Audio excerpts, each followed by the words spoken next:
ولا تصعر خدك للناس، اپنے گال پھلا کر نہ رکھو لوگوں کے سامنے،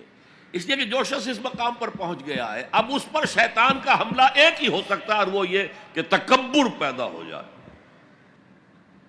دوسرے انسانوں کو وہ حقارت سے دیکھے یہ کن گندگیوں میں پڑے ہوئے ہیں،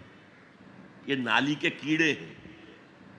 نفرت پیدا ہو جائے، تکبر پیدا ہو جائے۔ سعر جو ہے ایک بیماری کا نام تھا جو کہ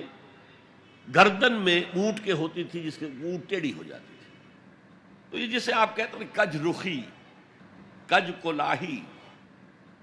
ٹوپی بھی کج رکھی ہوئی ہے، اور کوئی آپ سے بات کرتا ہے تو اب اس کی طرف منہ کر کے جواب نہیں دیتے، ایسے ہی جواب دے دیا۔ حضور کے بارے میں آتا ہے کہ کوئی بھی شخص اگر آپ سے بات کرتا تھا آپ پورے اس کی طرف مڑ کر اس کی بات سنتے تھے، یہ نہیں کہ بے اعتنائی کے ساتھ بس بات سن لی، نہیں۔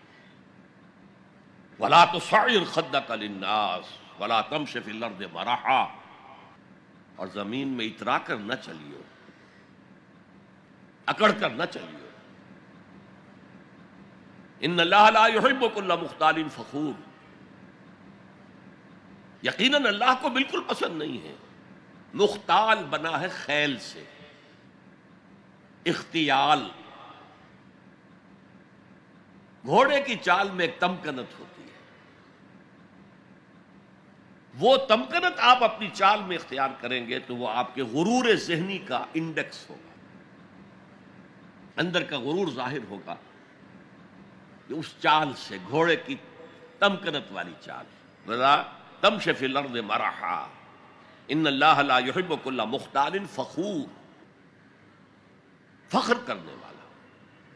علم پر فخر ہو رہا ہے، تقوی پر فخر ہو رہا ہے، مال پر فخر ہو رہا ہے، اپنے سوشل سٹیٹس پر فخر ہو رہا ہے، اللہ کو پسند نہیں۔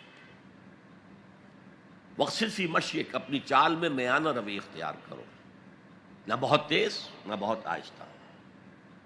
لیکن یہ اصل میں مراد ہے پوری زندگی میں ایک میانہ روی، اگر کوئی تنگی ہے تو بالکل ہاتھ کھینچ نہ لو، اگر کشادگی ہو گئی ہے تو اسراف اور تبذیر سے کام مت لو، میانہ روی اختیار کرو، درمیانی راستہ، اپنی چال میں، اپنی روش میں کہہ لیجئے، اپنی روش میں میانہ روی اختیار کرو۔ وَاغْضُضْ مِنْ صَوْتِكَ، اور اپنی آواز کو پست رکھو۔ یہاں تھوڑی سی وضاحت ضروری ہے، حدیث ہمیں یہ ملتی ہے کہ حضور جب خطبہ دیتے تھے تو الفاظ عَلَا صَوْتُهُ، آپ کی آواز بہت بلند ہو جاتی تھی، وَاحْمَرَّتْ عَيْنَاهُ، آپ کی دونوں آنکھیں سرخ ہو جاتی تھی، آپ اس طرح خطبہ دیتے تھے جیسے کوئی سپہ سالار اپنی فوج کو لڑنے پر آمادہ کر رہا ہو۔ لہذا یہ وقت کی بات ہے، یہاں مراد کیا ہے؟ کسی وقت آپ کا کوئی آرگومنٹ کسی کے ساتھ ہو رہا ہے and you feel that you are losing the ground، آپ اپنی آواز بلند کر دیتے ہیں، اس کو اپنی آواز سے دبانا چاہتے ہیں، یہ نہیں۔ فرمایا مقصد فی مشیک وغضض من صوتک ان انکر الاصوات لصوت الحمیر، آواز کا بلند ہونا کوئی آواز کا حسن نہیں ہے، اگر ایسا ہوتا تو گدھے کی آواز بہت بلند ہوتی ہے لیکن کسی کو پسند آتی ہے، اور یہاں انکر کا لفظ آ گیا، وہی منکر، ناپسند ہونا،